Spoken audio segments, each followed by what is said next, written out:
ኮማንደሩን ይዞት እንግዲህ እያፋጠጠ ይገኛል። የዳጊ አባት ወደዚችና ወደዚች ዝንፍላሉ ብትል ውድ ከራሴ ቶሎ ብልና ስልኩን ደውለው ይለዋል።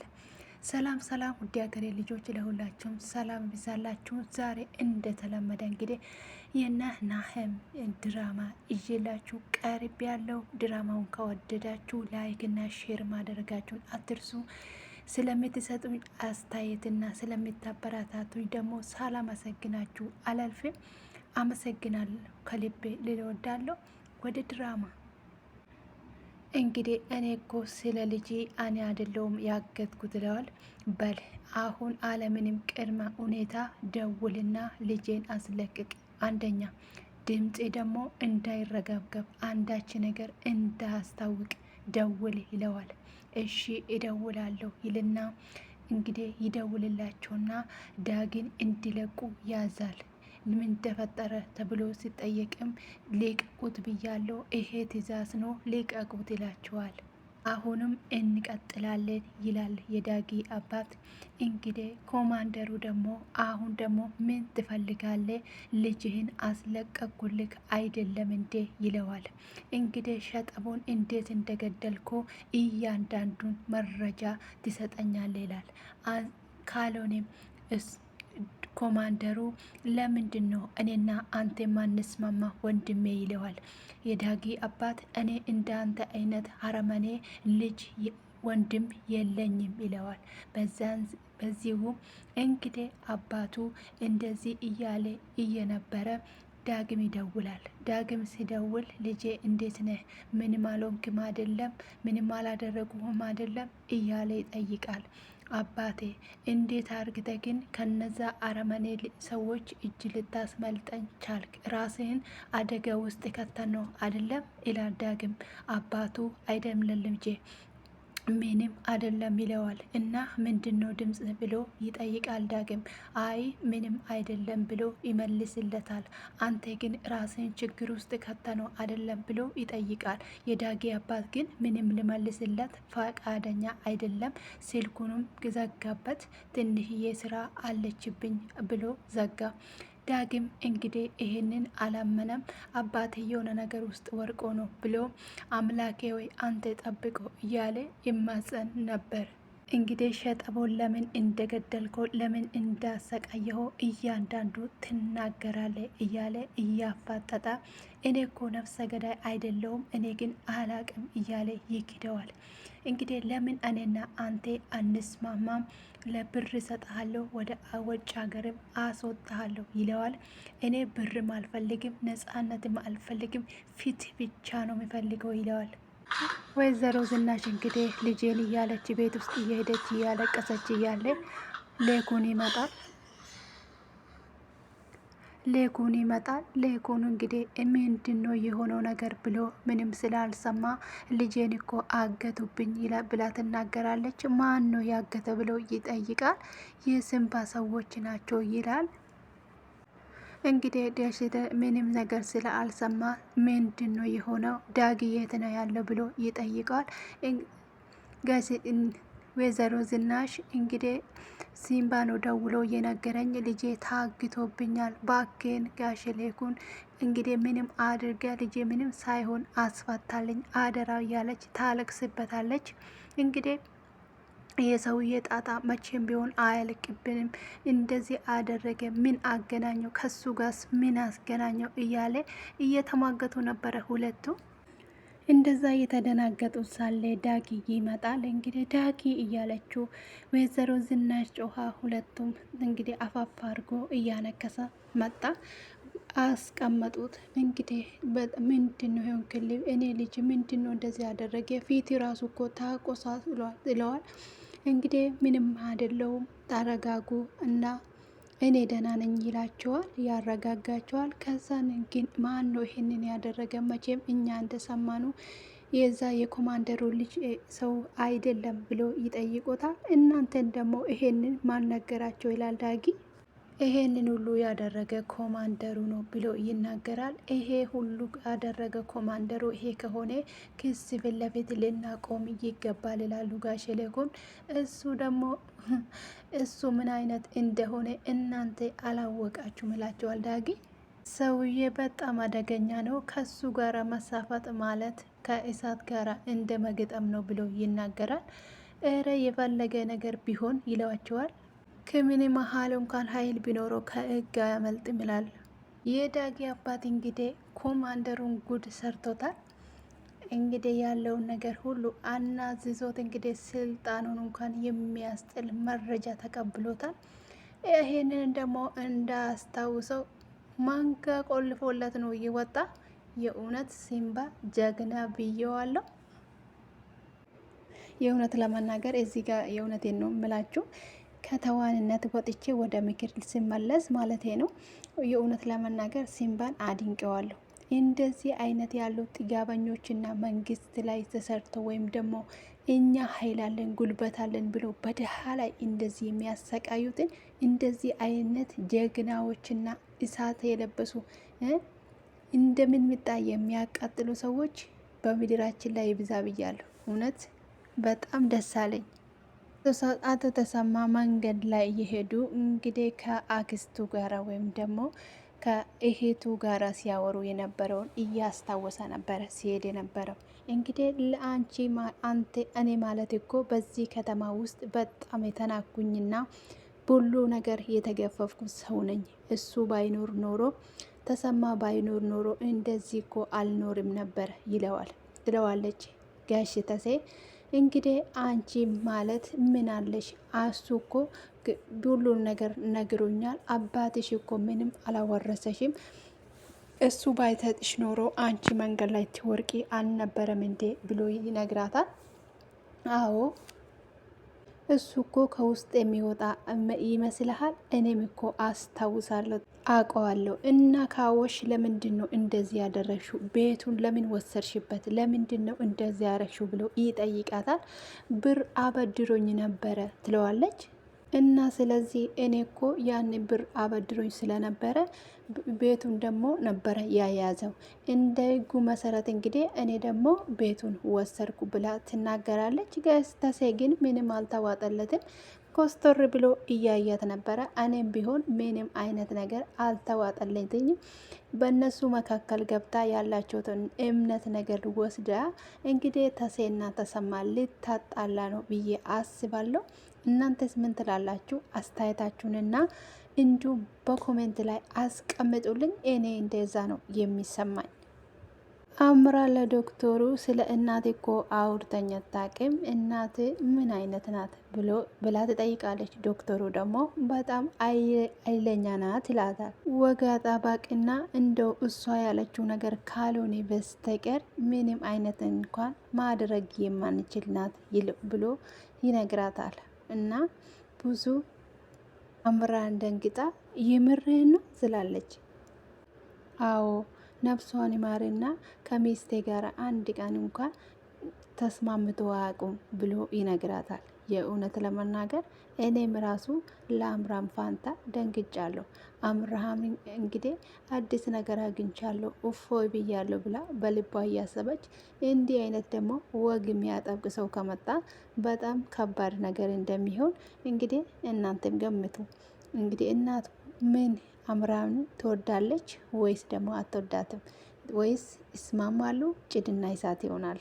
ኮሜንታችሁን አስቀምጡልኝ። ለምን ምን አድርጋ ነው ብላ ትጠይቃለች። እንዴ ለእኔም ጥያቄ ነው ብሎ ዶክተሩ ይመልስላታል። ለምን እንደምትጠላት ግን ምክንያት ነገር የላትም። አምራ መልሳ እንዴ ቆይ ሚስቴን በስረ ስርዓት በሰርግ አይደለ እንዴ ያገባት ብላ ትጠይቃለች። አዎ በሰርግና ሽማግሌ ልኬ በስረ ስርዓት ነው ያገባው ብሎ ዶክተሩ ይመልስላታል።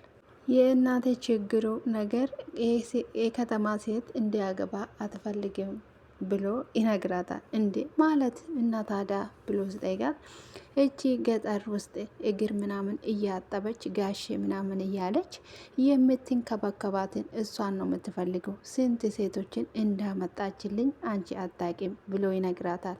የእውነት ታዲያ እዚህ ጋር አያስደነግጥም? አምራ በልቡ አስቀምጣ እንደምትወደው እንኳን ከአፍ አውጥታ ሳትናገር እንዲህ አይነት ነገር ደግሞ ሲመጣ ምን ትላለች ውስጧ? እንግዲህ ከፍተና እናየው እና ሴቶቹስ ምን ብትላቸው ነው ታዲያ ተከትሏት የሚመጡ ብላ ትጠይቃለች ዶክተሩን። እኔ ራሱ ምን አውቃለሁ ምን እንደምትላቸው ብሎ ይመልስላታል። በዚህ እንግዲህ እንደዚህ አይነት እናት ማግኘት ማለት በጣም ከባድ ነው ትላለች። እንግዲህ ዛሬ ማታ ታዲያ ሌላ ሴት ብታመጣ ምን ታረጋለ ብላ ትጠይቀዋለች። እንግዲህ ዶክተሩ ደግሞ እሱ አይደለም እንዴ እኔንስ የገረመኝ የጨነቀኝ ይላታል። እንግዲህ እናቴ ስትመጣ ምን ትላታለ ብሎ እየተከራከሩ እንግዲህ ፍቅረኛ ልትሆኚ ትችያለሽ እንዴ ብሎ ዶክተሩ ይጠይቃታል። ማለት ብላ አብራን ትደነግጣለች። አይ እናቴ ፊት እኮ እንደዛ እንዲያስመስይ ነው ብሎ ይጠይቃታል። ከዛ እሷ እንግዲህ ኮስተር ብላ ወደኋላ እያየች ነበረ።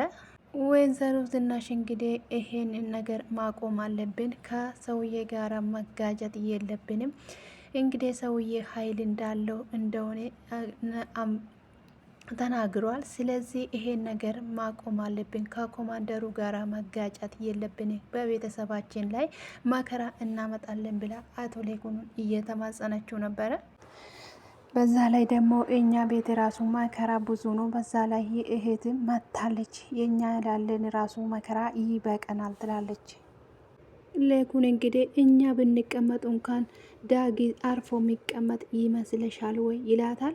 እንግዲህ ይሄንን ደግሞ አባቱን ከሞት ነጻ ወይም ደግሞ ከወንጀል ነጻ ካላደረገ በስተቀር ዳጊ አያርፍም ብሎ ይነግራታል። ደግሞ ግን እኮ ሌኩን ትለዋል። መራም እኮ እሱ ጥፋተኛና ሁለተኛ ደግሞ ወንጀለኛ የነበረ ነው። ቆይ አንተ ለምንድን ነው የምትከራከርለት? ትለዋለች። ያኔ በሰራው ወንጀል ነበረ። አሁን ግን ባልሰራው ወንጀል ታዲያ ቤት እዛው እስር ቤት ይበስብስ ነው ወይ ምትኝ ይላል። እንግዲህ ሲምባ እኮ ምንም ቢሆን እኮ የልጄ አባት ነው ትለዋለች። እንግዲህ እውነቱን ንገሪኝ ካልሽኝ እኔ ከኮማንደሩ ጋር እውነቱን ንገሪኝ ካልሽኝ እኔ ከዳጊ ጎን ነኝ ይላታል። እንግዲህ አንተ እንግዲህ ከኮማንደሩ ጋር ጠብ ፈልጋል ማለት ነው፣ ቤተሰቦችን ልታፈርስ ፈልጋል ወይ ትለዋለች። እንግዲህ ምንም አይነት ነገር እንኳን ቢሆን እኔ ከሱ ጋር ጎን ነው የሚቆመው ይላታል። ኮማንደሩ እንግዲህ እንደምንም አርግተ ያን ድምፅ ማጥፋት አለብህ ብሎ ይነግረዋል። እንግዲህ አዛዡ እንደዛ ብሎ ሲነግረው ያን ግን ኮማንደር እኮ ላለ ማጥፋት እኮ ስልካቸው ስለቀየሩ ማግኘት አንችልም ይለዋል። ኮማንደሩ ግን ያው ዳግም ስልኩን ቀይሮታል፣ ሲምባም ስልኩን ቀይሮታል።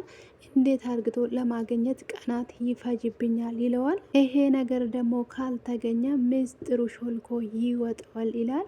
እንግዲህ ሁለቱ ተጨናንቋሉ። ሲምባ ያገኘውን አግኝቶ ለቆት ሄደዋል። ሩን ድምፅ የቀደውን እንግዲህ እያዳመጠ የዳጊ አባት ዳጊ ይመጣል። ወይኔ ልጄ ለእኔ ብለ ነው እንደዚህ የሆንኮ ብሎ ያቅፈዋል። ነው እንደዚህ ያደረገ አይደለም ብሎ በጣም እየተናደደ ዳጊ ደግሞ ተረጋጋ አባዬ እያለው እያረጋጋ ነበረ። ሲምባ ግን አንጀቱ አልቻለም፣ እያለቀሰ ነበረ ልጁን አይተው። እንግዲህ ቁጭ ብሎ እያወሩ እውነቱ ተገኘ ማለት ነው ይለዋል ዳጊ። አዎ ይሄንን አባዬ አባዝተን መያዝ አለብን፣ በሌላ ቦታ ማስቀመጥ አለብን ይለዋል። ከዛ ደግሞ አባትዮ ይሄንን ቅጂ አንድ ኮፒ ለአንድ ሰው መስጠት አለብኝ ይለዋል። እሱን ደግሞ ለማን ለመስጠት አሰብክ ብሎ ይጠይቀዋል ዳጊ። ለፍቅረኛ ሸጠቦ ሊሰጠው አስቤያለሁ፣ ይሄንን አባቱ እንደገደለ ማወቅ አለባት ይላል። የሚገርም ዳጊ ተከታትዬ ቤታቸውን የት እንደሆነ ደርሼበታለሁ ይላል። የእውነት ለመናገር ሲምባን አድንቄዋለሁ። እንግዲህ በደንብ አስተካክለው እየሰራ ነው። የእውነት ለመናገር እንደዚህ አይነት የአንድ ቤተሰብ ታሪክ ስለሆነ እንግዲህ ነገሮች ሲገለጡ በጣም ደስ ይላል ማለት ነው። ከመጀመሪያ ቢሆን ግን ፍቅረኛው እሱ እንደገደለ ሰምታለች። ነገር ግን እሱ ያልሰማ መስሏታል እንጂ እሱ ሰምቷል ማለት ነው። እሷ ሰምታ ነበረ። የሌኩን ወንድምና ታሴ እንግዲህ ድጋሜ የሌኩን እህት ደጋግሞ እየተገናኙ ነው። በሀሳቢ ተስማምተ መሆን አለበት እንግዲህ ተመልሰ እየመጣው ብትለዋለች። እንግዲህ ፕሮሰሱ ብቻዬን ቢሰራ ብዬ ነው ብሎ ሀሳብም ይሰጣታል። የቤቱን ዋጋ እኮ በአካውንት ያስገብቼ ልክ ነበረ፣ ነገር ግን አንተ ለምን አልተጠቀምክበትም ትለዋለች። እንግዲህ እሱ ደግሞ እሱን እኮ ወደ አንተ አካውንት ወደ አንቺ አካውንት አስገብቼልሻለሁ ይላታል። እሷ ግን ምንም ነገር እየተዋጠለት አይደለም። እውነት ለመናገር እቺ ሴትዮ ሁለቱንም ወጥመድ ውስጥ ከታ እንግዲህ ከተሴ አብሮ ሲኖሩ የነበረውን ጓደኛውን ለማስካድና ለማጣላት እየሞከረች ነው። ይሳካላታል ወይስ አይሳካላትም? የእውነት ጋሽ ተሴ በዚህ ወጥመድ ይወርቃሉ ወይስ ያመልጣሉ የሚለውን እንግዲህ እያደረን እናየዋለን። እንግዲህ ካልሆነ እኮ እኔ ከኋላ ሆኜ ማናጀር አንተ ሆነ ከፊት ለፊት ሆነ እኔ ከኋላ ሆኜ እኮ ማስራት እንችላለን ትለዋለች። ማለት አልገባኝም ይላታል። እኔ ይሄን ተንኮል እኔ እዚህ ውስጥ እሱን ባላስገባ ይለዋል። እሷ ግን እና ምንድን ነው የምትፈልገው ምናምን ብላ ትጠይቀዋለች። እሱ ግን እኔ እየፈራው ነው ይሄ ነገር ቢቀርብኝ ይላታል። ኮማንደሩ በጣም ተናዶ እንግዲህ የላከውን ሰውዬ ምን አዲስ ነገር አለ፣ ምን ይዛችሁልኝ መጣችሁ ብሎ ያፈጠዋል። አትናገሩም እንዴ? ምንድን ነው ያዛችሁት ወይ ብሎ ይጠይቃቸዋል። እንግዲህ ልጁ ዝም ካለ ወደ የሲምባን ፎቶ በየመንገዱ እንግዲህ ወንጀለኛ ነው ይፈለጋ በሚል ፎቶ ለጥፈናል ብሎ ለኮማንደሩ ይነግረዋል። እንግዲህ ወንጀለኛው እናንተ ማለት እሱ ያለውን አለመጠቀም እናንተ ምንም ነገር አታውቁትም። እንግዲህ ወንጀለኛው ይሄንን አውቆ እንድደበቅ ነው ያደረጋችሁ ትለዋል። እኔ አባቴ በጣም እየፈራው ነው፣ ይሄ የቤተሰብ ነገር በጣም እያስጨነቀኝ ነው ይላል።